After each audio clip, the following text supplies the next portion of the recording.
Et voilà, merci Jean-Pierre, c'était le journal de la mer comme tous les jeudis sur la grande route et 8h29. Donc je rappelle que on a vers 8h40 Nicole et son émission Ici et Maintenant, les infos 9h et on est ensemble jusqu'à 9h30 en compagnie de Claude Raffort qui nous a parlé des papy boomers. On va peut-être faire, Claude, aussi un petit rectificatif sur sur ce qui est à venir avec avec les papy boomers, justement. Oui.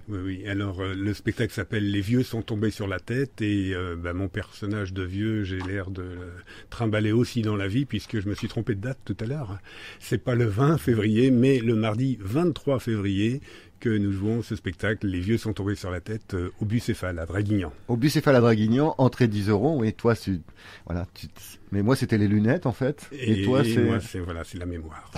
Ben voilà. Ce qui est embêtant, c'est embêtant pour un comédien quand même. Exactement. Donc ça, c'est pour le Bucéphale. On a parlé du spectacle à la Tour de Mare du 24 janvier. On a donné toutes les infos. On relaiera justement avec avec les réseaux sociaux. Et puis, Claude, depuis le mois d'octobre, donc, tu es le nouveau président de l'association des Nuits Off de Fréjus. Tu peux nous en dire un peu plus? Oui. L'ancien président Pascal Guyot a souhaité se consacrer à ses autres activités qui sont très nombreuses autres activités. Ouais. Et donc il nous a fait la surprise de nous quitter et mes autres amis des Nuits Off ont fait l'honneur de me désigner comme président de l'association. Voilà, donc depuis octobre, tu es le nouveau président de l'association. Oui. Il y a que Pascal Guyot qui est non, vous avez revu l'association. Alors oui, il y a eu une assemblée générale au mois d'octobre, donc qui a élargi le conseil d'administration. Nous sommes maintenant 11 personnes. Et puis, nous venons de faire avant-hier une assemblée générale extraordinaire de façon à adopter des nouveaux statuts. L'association et surtout l'audience des Nuits Off maintenant, l'ampleur qu'a pris ce festival nous obligeait un petit peu à mieux nous structurer, mieux nous organiser. Donc on a rebâti des commissions, on s'est mieux structuré à l'intérieur et pour ça il fallait que les statuts soient un peu retoilettés. Voilà, toujours du plus pour ces Nuits Off, effectivement, qui prennent de l'ampleur. Donc pour l'instant, pas de programmation, puisque les Nuits Off, c'est cet été, donc. C'est cet été, donc par contre on a déjà les dates. Oui. Par rapport à la programmation, nous allons lancer les demandes de candidature des compagnies à partir du 22 février, avec objectif on boucle tout fin mai. Donc voilà, on boucle tout, c'est-à-dire que la programmation, oui, on l'aura fin mai définitive des Nuits Off. Et les dates sont déjà arrêtées, effectivement. Mmh. Et puis après, effectivement, il y a aussi je vais arrêter de dire effectivement d'ailleurs aussi. Effectivement, il faudrait arrêter. Donc c'est la programmation qui sortira donc au mois de mai. Oui, ou peut-être 1er juin. Mais en tout cas, on a essayé d'anticiper justement par rapport au passé tout notre travail annuel de préparation, de façon à être encore plus efficace au moment de la sortie de l'info et du programme et au moment de l'organisation. Oui, c'est ça, parce qu'il y a l'organisation qui est importante. Il y a aussi d'aller chercher les spectacles en fonction des budgets et de tout ça. Donc c'est quand même pas simple de reprendre ces choses-là. Quoi. C'est pas seulement. C'est un gros travail. Moi, je suis depuis 4 ans à la retraite maintenant et je m'aperçois que finalement, entre mes activités artistiques et les Nuits Off, j'ai un temps plein. Voilà, tu es occupé, donc c'est pour ça qu'on t'excuse. Tu as le droit d'avoir des défaillances de mémoire, comme j'ai le droit d'avoir des défaillances de lunettes. On va écouter Mick Clark tout de suite sur Mosaïque FM. On retrouve dans peu de temps Nicole et on reste encore avec Claude qui reste avec nous jusqu'à 9h30. Well, if you're ever sad and lonesome, broken hearted too, well, let me tell you people, there's something wrong with you, that's why I'm worried. David Bowie, This is not America sur Mosaïque FM. On est ensemble jusqu'à 9h30 et je disais, et je le répète explétivement, que je suis avec Claude Raffort. J'ai la chance d'avoir Claude Raffort à côté de moi, nouveau président des Nuits Off de Fréjus. Et Claude, rebonjour. Rebonjour. On va dire ça. Et les Nuits Off les Nuits Off. Je vais commencer dans l'ordre, dans le sens où je t'en ai parlé. Donc, nouveau président depuis le mois d'octobre. Voilà. Nouveau bureau, on fait remodeler avec des commissions. Voilà, et élargi. Élargi, voilà. Un nombre d'adhérents qui est d'environ... un peu plus de 80 adhérents. Voilà. Entre les adhérents individuels et puis les compagnies qui sont maintenant aussi également adhérentes, les compagnies théâtrales qui participent au festival. Voilà. Actuellement, le choix de la programmation à venir pour cet été. Et comment ça se passe en fait Je te posais la question par rapport à tout ce qui se passe autour, c'est-à-dire Avignon et autres. Non, vous recevez donc. Voilà, on reçoit directement des candidatures spontanées, et puis on va aussi s'adresser à toutes les compagnies qui ont déjà participé aux Nuits Off. Et en fait, on leur envoie un dossier de candidature qu'ils nous retournent. Ça va se faire fin février, à partir de la fin février, de façon à ce qu'on puisse boucler le programme. Disons pour la fin mai définitivement. Pour fin mai. Les Nuits Off, donc parce que dans les mêmes dates, c'est-à-dire les dates, je crois que tu les as à venir. Oui, on a arrêté les dates récemment là. Alors les dates. Donc l'ouverture se fera le samedi 16 juillet. Oui. Et ensuite, ce sera les mercredis et vendredis suivants, c'est-à-dire le 20, le 22, le 27 et le 29 juillet. Et le dernier jour, la clôture, se fera le mercredi 3 août. Voilà, et tu m'expliquais hors antenne, mais on va le préciser aux personnes parce que je pense qu'il était comme moi, c'est-à-dire que les Nuits Off, ça a lieu pendant... Alors, tu m'arrêtes si je dis une connerie, mais les Nuits Off, donc c'est pendant les Nuits Auréliennes. Voilà. C'est une association indépendante. Oui, tout à fait. En fait, la programmation se fait en complémentarité des Nuits Auréliennes, c'est-à-dire que les dates des spectacles sont concordées de telle façon à ce qu'il n'y ait pas de concurrence, et au contraire qu'il y ait une stimulation entre les différents publics. Et donc, les festivals des Nuits Off, c'est d'ailleurs... sa propriété, c'est son nom aussi, d'être off. Hein. C'est le off des Nuits Auréliennes. Voilà. Les Nuits Auréliennes, c'est le in, et les Nuits Off, c'est le off, comme son nom l'indique. Voilà, c'est ça. Mais l'organisation est complètement indépendante. Les Nuits Auréliennes sont programmées par l'Office de tourisme, et les Nuits Off par notre association qui agit en toute indépendance. Voilà, et qui permet d'avoir une semaine complète de théâtre, de spectacle, on va dire, en gros, parce qu'il y a des musiciens aussi, il y a un peu de tout. Oui, il y a des spectacles musicaux, des spectacles pour enfants également, et donc une assez grande diversité des formes artistiques qui sont déployées. Voilà, sur plusieurs autres sites en fait, c'est-à-dire vous avez 10 sites pour les Nuits Off. Voilà, nous avons 10 sites qui sont mis à la disposition pour une part par la ville de Fréjus, et qui sont des sites qu'on a dit emblématiques, voire historiques, concernant le centre-ville de Fréjus, plus le parc Areca à Saint-Égulphe, ouais. Puisqu'il y a une bonne demande aussi des résidents et des touristes qui résident sur Saint-Égulphe pour que le festival s'étende jusque là-bas, et ça marche très très bien. Et puis on a un partenariat également avec le cloître de la cathédrale, avec le conservateur qui dépend des monuments historiques, et le cinéma Le Vox, qui aussi accueille des spectacles dans le cadre des Nuits Off. Voilà, donc il y a une programmation qui est faite, donc tout ça c'est indépendant des Nuits Auréliennes, bien évidemment. Les Nuits Auréliennes, c'est l'Office de tourisme. Voilà, c'est ça. Alors il y a indépendance, mais il y a partenariat, hein, puisque pour la communication. Pour la communication, et y compris pour la mise en œuvre, également avec la ville, des moyens techniques, des personnels mis à disposition, en ce qui concerne la sécurité, le prêt du matériel, les installations électriques, les chaises, les scènes, etc. Donc il y a une collaboration, un partenariat qui se fait. Une collaboration en toute indépendance. Comme avec les Papy Boomers, alors comment dire ça gentiment tu te moques des personnes d'un certain âge. Je peux dire ça ? Ah bah oui, c'est même nos personnages principaux, des personnages de vieux. Pour moi, c'est à peine une anticipation maintenant. Hein, donc plus ça va, plus je me rapproche de mes personnages. J'en ai fait la preuve tout à l'heure.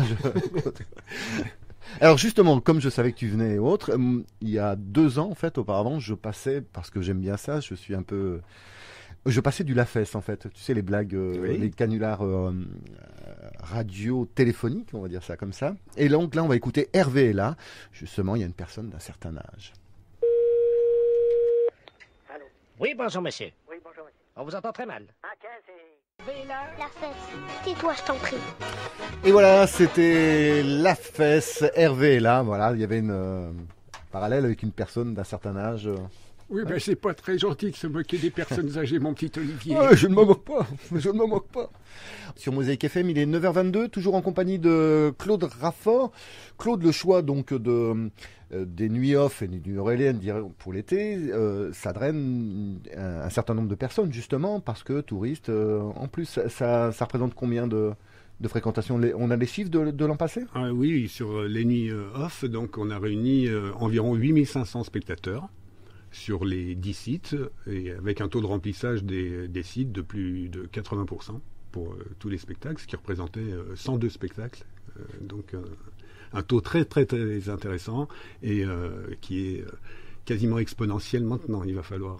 Ouais, c'est ça, parce que le bouche à oreille marche très bien. Très très bien. Et le festival commence à avoir une réputation qui dépasse largement le cadre de Fréjus, voire de l'agglomération, voire du département, grâce aux touristes, mais aussi grâce aux à l'organisation, à la pluralité des sites. C'est lié à toutes ces choses-là. Et puis oui, au cadre des sites aussi, puisque donc je pense au cloître évidemment, à ce genre ou le parc Areca, on en parlait tout à l'heure. Oui. C'est quand même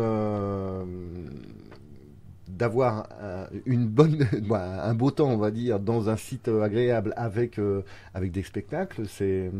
Oui, tout à fait. Les sites sont très très sympas. Il y en a un certain nombre, comme la Villa Marie ou effectivement la Cour de l'Évêché ou le Cloître, qui ont un cachet qui permet de faire des choses très très sympathiques. Et puis le parc Areca, c'est presque Woodstock, parce que là c'est le seul endroit où il n'y a pas de chaises, où les gens apportent leurs sièges ou leurs couvertures, leurs plaids, etc. Et ça donne une ambiance très très sympa. Oui, voilà, comme le Festival d'Avignon, parce que c'est la référence dans ce type d'organisation. Avignon, ça se passe comme ça, il y a du off un peu partout. Voilà. Et puis il y a des choses beaucoup plus classiques et standards sur le in. Ok, on va écouter Guy Marchand. Guy Marchand, justement, je te disais, a sorti un album en décembre dernier.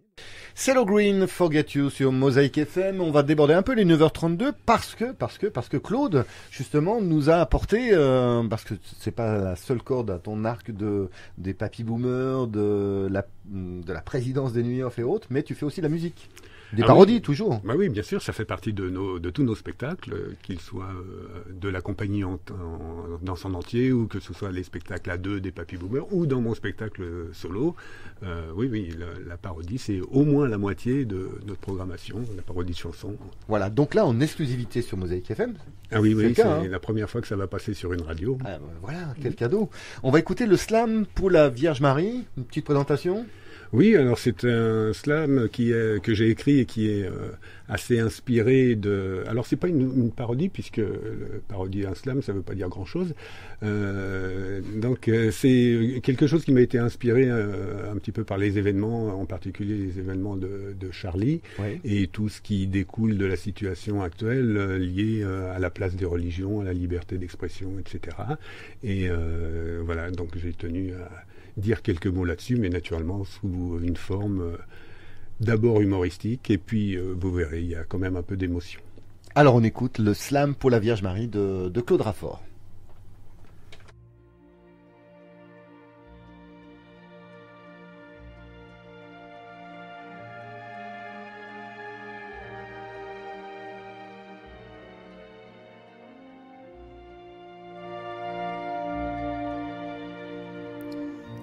Moi j'ai écrit un slam pour la Vierge Marie, avec 2 ou 3 rimes et des jeux de mots pourris. Moi j'ai écrit un slam pour la Vierge Marie, c'est la meuf la plus cool de tout le paradis. Mais ces histoires de grottes, je les trouvais un peu lourdes. Pour avoir le cœur net, j'ai pèleriné à Lourdes. J'étais bien décidé à mater dans la grotte. Ouais, mater dans la grotte, c'est une contrepétrie. Mais je vais pas m'arrêter tous les 2 vers, tant pis si des fois il y a des trucs que t'as pas bien saisis. Alors il y avait plein de monde pour entrer dans la grotte. Je me suis tapé la queue au milieu des bigotes, en pensant à celle de Joseph le charpentier, lui qui n'a jamais pu franchir la porte d'entrée. Si j'étais charpentier et un marionnette, j'aimerais pas qu'on me prenne pour une marionnette. Ouais, je t'avais prévenu qu'il y en avait des pourris, mais tu vas voir, c'est pas la pire, c'est pas fini. Me voilà près de la grotte, elle était plutôt moche. Quand tout à coup j'entends une voix toute proche qui me chuchote, approche et n'est pas la pétoche. Mais fais bien attention où tu poses tes galoches. Quand on marche dans la grotte, vaut mieux le faire du pied gauche. Me voilà nez à nez avec la mère de Dieu. Je peux bien vous l'avouer, j'étais plutôt nerveux. Pour étaler ma science, j'ai dit Ave Maria. Marie marionnée, j'en suis resté baba. Elle me dit, ton ave, tu peux te le mettre au culte. Quand on parle en latin, je prends ça pour une insulte. C'est la langue des Romains, la langue des collabos. Voilà ce qu'ils ont jamais pigé, les vieux cathos. J'en suis Marie, que je lui dis tout net. Elle me dit, tes jeux de mots sont plutôt nazes, arrête. Mon ave l'avait navré, vrai, je l'avais gavé. Alors j'ai dit, oh Marie, si tu savais tout ce qu'on dit de toi. Elle me dit, qu'est-ce qu'on dit? Que ton mari, Marie, n'a pas connu ton lit. Que tu as enfanté alors que t'étais vierge et que de toute ta vie, t'as jamais vu une... Je trouvais pas mes mots tellement j'étais troublé. Mais elle avait compris de quoi je voulais parler. Elle me dit, c'est normal que tu trouves ça étrange. Mais tu sais, Gabriel, c'était loin d'être un ange. Quand il m'a visité, il avait un coup dans l'aile. Quand il m'a dit « Marie, je t'emmène au 7e ciel », j'avais pas bien compris, j'étais encore pucelle. Mais je regrette rien, car la suite fut belle. Ceci dit, c'est quoi ces querelles de bénitier? Tous ces débats débiles sur ma virginité qu'ont mené les croyants jusqu'à se massacrer? Ces Saint-Barthélemy que ces cons m'ont consacré? Qu'est-ce que ça peut bien faire que mon corps soit sacré? Eh les mecs, lâchez-moi, merde, c'est ma vie privée. J'ai demandé, Marie, peut-on rire des prophètes? Elle dit, si tu savais comme ils se paient vos têtes. Tous les jours ils rigolent des conneries que vous faites en leur nom et au nom de toutes vos églises.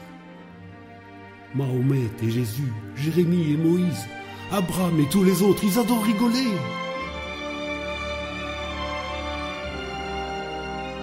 Et depuis quelque temps, depuis le mois de janvier, depuis que sont arrivés les copains de Charlie, Cabu, Charb, Honoré, Tignous et Volinsky, c'est la grande rigolade dans tout le paradis. Alors tu peux y aller. Tu leur diras qu'ici on a bien plus d'humour que tous vos cubini. Tu leur diras aux hommes, dis-leur pour leur gouverne, qu'il ne faut pas prendre les messies pour des gens internes. Sur ce, je vais te laisser. Faut que je remonte là-haut. C'est pas que je m'ennuie, mais c'est l'heure de l'apéro. Elle m'a dit adieu. J'ai dit salut Marie. Je t'écrirai un slam, c'est juré, c'est promis. Moi j'ai écrit un slam pour la Vierge Marie. C'est la meuf la plus cool de tout le paradis.